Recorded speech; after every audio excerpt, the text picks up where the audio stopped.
বরিশালে হামে আক্রান্ত বা উপসর্গ নিয়ে হাসপাতালে ভর্তি হওয়ার রোগীর চাপ বেড়েছে। এদিকে হামের বিস্তারের পাশাপাশি চোখ রাঙাচ্ছে ডেঙ্গু। হাম ও ডেঙ্গু পরিস্থিতির সার্বিক বিষয় নিয়ে জানাতে আমাদের সাথে সরাসরি যুক্ত হয়েছেন সহকর্মী জিয়াদ মাহমুদ। জিয়াদ, একদিকে হাম, অন্যদিকে ডেঙ্গুর প্রকোপ, সব মিলিয়ে হাসপাতালে রোগীর চাপ কেমন বাড়ছে, আর উভয় রোগে আক্রান্ত রোগীদের কী ধরনের চিকিৎসার জন্য চিকিৎসকরা পরামর্শ দিচ্ছে, এছাড়া পরিস্থিতি মোকাবেলায় বিভাগে কী ধরনের প্রস্তুতি রয়েছে, সব মিলে জানাবেন।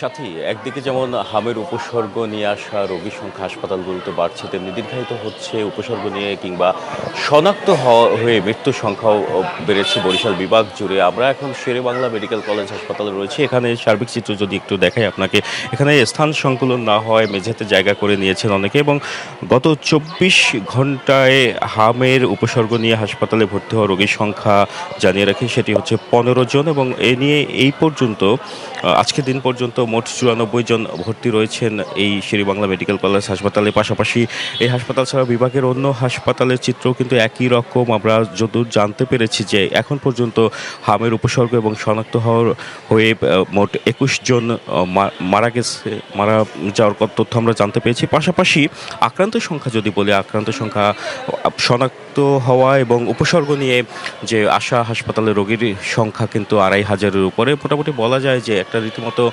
তাণ্ডব চালিয়েছে হাম এবছর এই বরিশাল জুড়ে। পাশাপাশি যে তথ্যটি আপনাকে জানিয়ে রাখি যে ডেঙ্গুও কিন্তু একই সাথে চোখ রাঙাচ্ছে বরিশাল বিভাগ জুড়ে। বরিশাল বিভাগের সার্বিক চিত্র যদি বলি, বছরের শুরু থেকে এখন পর্যন্ত বিভাগ জুড়ে 25 এপ্রিল পর্যন্ত যে তথ্যটি আমাদের কাছে রয়েছে, 628 জন ডেঙ্গু রোগী শনাক্ত হয়েছে। এবং যদিও এই ডেঙ্গুতে আক্রান্ত এখন পর্যন্ত মৃত্যুর কোনো ঘটনা ঘটেনি, তবুও এই সময় গত বছর আমরা দেখেছি যে ডেঙ্গুর প্রাদুর্ভাব বেড়ে গিয়েছিল।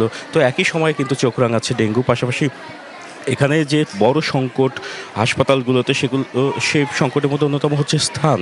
এখানে স্থান সংকুলন না হয়ে এখানে দেখতে পাচ্ছেন এখন যে হাম ওয়ার্ডে রয়েছে, এখানে এক বেডে 2-3 জন করে রয়েছে। পাশাপাশি ডেঙ্গুর কথা যদি বলি, ডেঙ্গুর বিষয়ে সার্বিক প্রস্তুতি বলতে যে আমরা দেখেছি বিভিন্ন পৌরসভা, সিটি কর্পোরেশনে যে প্রস্তুতি অনেক স্থানে রয়েছে, আবার অনেক স্থানে একেবারেই নেই। মশক নিধন কার্যক্রম চোখে না পড়ার মতোই বলা চলে। পাশাপাশি যে তথ্যটি আমরা জেনেছি যে হাসপাতালগুলোতে যে আইসিইউ ব্যবস্থা, সেই আইসিইউ যে সংকট, সেই সংকট এখন পর্যন্ত কাটেনি।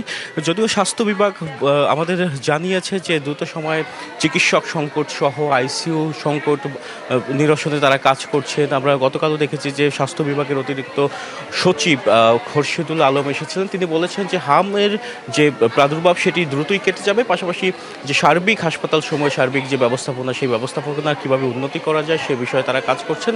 তো এখানকার যারা চিকিৎসক রয়েছেন তারা বলছেন এই মুহূর্তে সচেতনতার বিকল্প নেই, সচেতন থাকতে হবে। এবং পৌরসভা, সিটি কর্পোরেশনের যদি মশক নিধন কার্যক্রম সহ যে বর্জ্য ব্যবস্থাপনা সঠিকভাবে পালন করা যায়, তাহলে কিন্তু হামের প্রাদুর্ভাব যেমন রুখে দেওয়া যাবে, তেমনি ডেঙ্গুর যে সংক্রমণ, ডেঙ্গু থেকে কিন্তু বাঁচার কিন্তু ওই উপায়টা তারা পেয়ে যাবেন। এতটুকু ছিল বরিশাল থেকে আমার কাছে সাথী। ধন্যবাদ জিয়াদ।